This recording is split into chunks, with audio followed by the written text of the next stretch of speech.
Former Starbucks CEO Howard Schultz says he is no longer considering an independent presidential bid. Yeah, Schultz had originally said he was exploring a possible run back in January. He had told supporters in a statement posted to his website late yesterday that there are just too many roadblocks right now to pursue a third-party bid for the White House.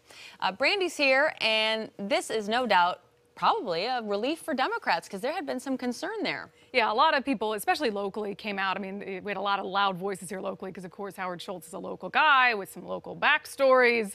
Democrats, they really feared that Howard Schultz, someone who identified as a Democrat for his, I believe, his entire adult life, if he mounted an independent bid, could siphon some votes from whoever the Democratic nominee was and just hand Donald Trump the White House. So they were begging Howard Schultz not to run. State Party Chair Tina Podlodowski had some words for him after he announced.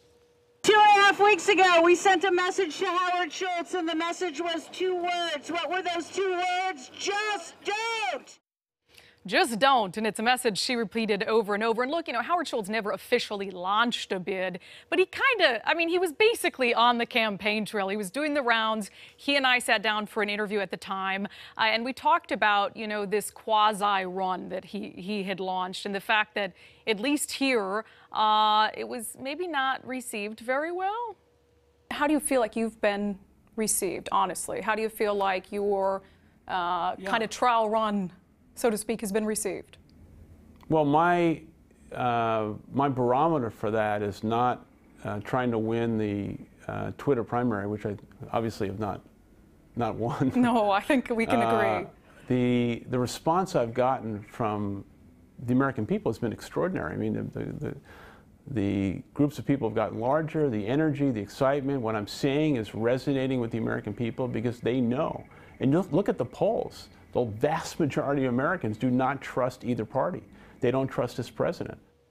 So he thought he had a message that people thought was useful and that resonated with them. One of the other things I remember talking to Howard Schultz about was he comes out, he says in a national news interview, I'm considering a run as a centrist independent. And at the same time, he's doing a book tour, across the country. And so I remember one of the other things I had asked him was, is this about selling books? Because you're talking about possibly running for president as you're doing all these book tour stops. And he totally denied that that was even on his mind about increasing book sales through a run. He listed a number of reasons why he's not going to run.